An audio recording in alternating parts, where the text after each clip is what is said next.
अब ये thumping majority में 151 आने के बाद भी डर रहे हैं चुनाव से। हमारे 7 सांसद हैं, 10 एल्डरमैन नॉमिनेटेड हैं। अगर वो हमारे मान के चले तो वैसे तो कॉन्स्टिट्यूशन सब, एक विधायक है, हमारी गिनती तो 121-22 बनती है, आपकी तो 151 बनती है। जिन लोगों को मनीष सिसोदिया जी, ब्रजेश पाठक जी ने टिकटें बेची थी 50 लाख से 1 करोड़, ऐसे कम से कम 50 से 55 पार्षद जीत कर आए हैं। वो कहते हैं कि तुमने टिकट दी, हम जीते, हमें 1 करोड़ रुपया हमसे लिए गए, 90 लाख लिए गए, हमारे पैसे लौटाइए, हम तब वोट कास्ट करेंगे जी। कहीं मेयर बन गया तो इक्वल मेरे खड़ा ना हो जाए और केंद्र सरकार की दी हुई योजना पैसा निगम के माध्यम से वो कहीं मेरी बराबर ताकत ना बन जाए। मैं आपके सम्मुख ये रखना चाहता हूं कि जो आम आदमी पार्टी का ट्वीट और उनके एक स्पोक्स पर्सन ये कहते हैं कि संविधान को आग लगा दें, दुर्भाग्य देखिए आप। जिनका मुख्यमंत्री कॉन्स्टिट्यूशनल पद पर बैठने वाला रिपब्लिक डे की परेड पर रेल भवन के सामने धरने पर बैठ जाता है, वो संविधान की बातें कर रहे हैं। जिनका एक मंत्री 6 महीने से जेल में रहकर सारी फैसिलिटीज ले रहा है और वो आज भी मंत्री बना हुआ है, वो संविधान की बात कर रहे हैं। जिनके 2 विधायक सजा याफ्ता विधायक, उनको वोट डालने के लिए नॉमिनेट कर दिया, ये संविधान की बात कर रहे हैं। पीठासीन अधिकारी जो होता है उसके पास कॉन्स्टिट्यूशनल संवैधानिक अधिकार होता है। हमारे देश में व्यवस्थाएं हैं, पंचायत जो भी संबंधित पूर्ण सरकारें होती हैं उनके निकाय पंचायत उनके अधीन आते हैं। भारत के अंदर दिल्ली देश की राजधानी है, वो एनसीटी है। 1991 में कानून बना था, हमने नहीं बनाया, कांग्रेस शासन में थी। तब एनसीटी एक्ट में बड़ा क्लियर था कि दिल्ली पूर्ण राज्य का दर्जा नहीं है, लैंड लॉ ये सेंटर के पास होंगी। और केंद्र सरकार, दिल्ली की जो सरकार है वो केंद्र की सरकार के अधीन होगी दिल्ली के अंदर। बाकी राज्यों में निकाय पंचायत जहां होते हैं आप जानते हैं, मुख्यमंत्री जी के अधीन होते हैं, वहां की सरकार के अधीन होते हैं, सेंटर का कोई इंटरफेरेंस नहीं होता।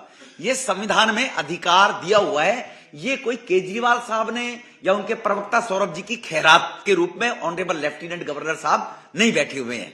ये अपने दिमाग से गलतफहमी निकाल दें तो जो गलत शब्दों का इस्तेमाल माननीय उपराज्यपाल जी के लिए बार बार वो करके और अपना परिचय देते हैं संविधान की दुहाई देने वाले लोग।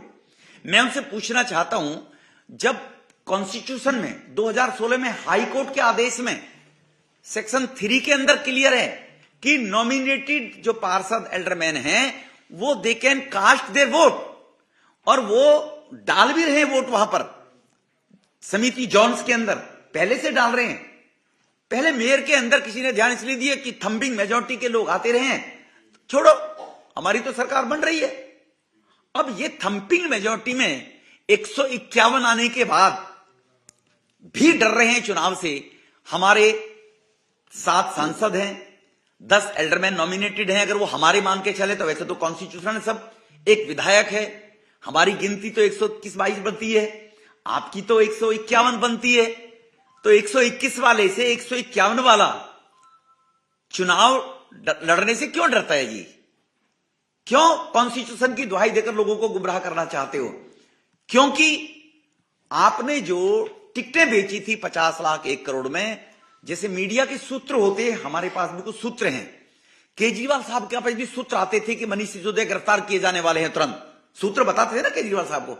हमारे पास भी सूत्र हैं कि जिन लोगों को मनीष सिसोदिया जी, ब्रजेश पाठक जी ने टिकटें बेची थी 50 लाख से 1 करोड़, ऐसे कम से कम 50 से 55 पार्षद जीत कर आए हैं।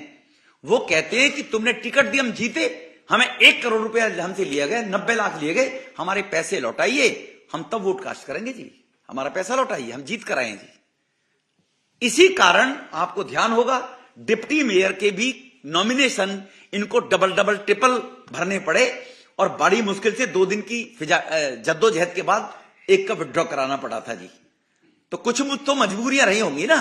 तो इसीलिए आप जो बार बार ये आरोप लगाकर भाग जाने का काम करते हैं कि दूसरे के ऊपर थूक और भाग जाओ, वो पर आप तुम्हारे पीछे पीछे भागता रहेगा।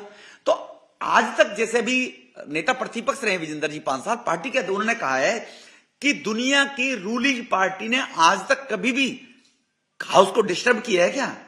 पहले दिन उन्होंने शुरुआत की, आज फिर इन्होंने शुरुआत की। अगर आपके पास 151 पूर्ण बहुमत है, और सबसे बड़ा दुर्भाग्य देखिए कितने झूठे लोग हैं, इनका आज प्रवक्ता कहता है कि भाजपा के सांसद पार्षद दिल्ली से बाहर थे, वो आए नहीं, उनको तो पहले से ये देखो कैसे गुमराह करते हैं गरीब शरीफ लोगों को, दिल्ली वालों को, कि उनको मालूम है चुनाव कराएंगे ही नहीं हम। जिम्मेवारी के साथ में बात केजरीवाल साहब, मनीष सिसोदिया बोले और एमसीडी के रजिस्टर में चेक करें कि भारतीय जनता पार्टी के 7 सांसद, 1 विधायक और सभी 105 पार्षदों के साइन है नहीं वहां पर जी।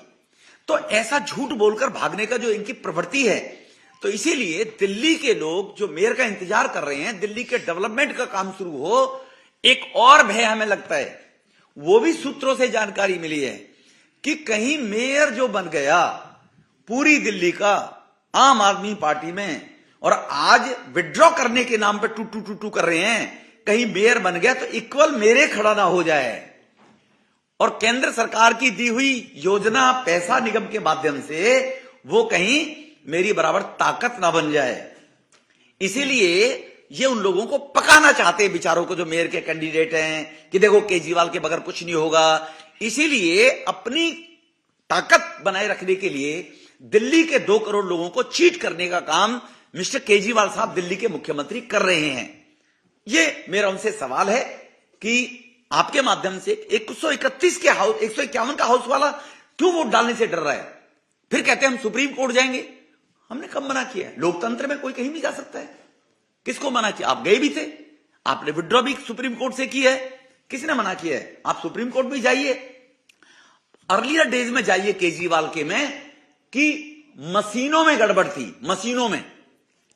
तो अब पार्षद आपके काबू में नहीं है, तो ये फिर भी कह सकते हैं देखो भाजपा ने पिछले चोर दरवाजे से अपना मेयर बना दिया। भाई कोई अपनी अंतरात्मा से वोट डालेगा अगर, और भाजपा का मेयर बन गया, तो इससे बड़ी एम्बेरसमेंट दिल्ली के मुख्यमंत्री के लिए नहीं हो सकती है कि जिसकी लास्ट इलेक्शन में 57% वोट मिली, और अब एमसीडी में 15 साल की एंटी इनकम्बेंसी के बाद भारतीय जनता पार्टी को 39% मिली और केजरीवाल साहब को 42% वोट मिली है, केवल 42% में, 57 से 42 आप आ गए हैं। तो इसीलिए वो भी भय केजरीवाल साहब के अंदर है। तो इसीलिए दिल्ली के लोगों के साथ में विश्वासघात करने का काम दिल्ली के मुख्यमंत्री और उनकी मंडली कर रही है जी।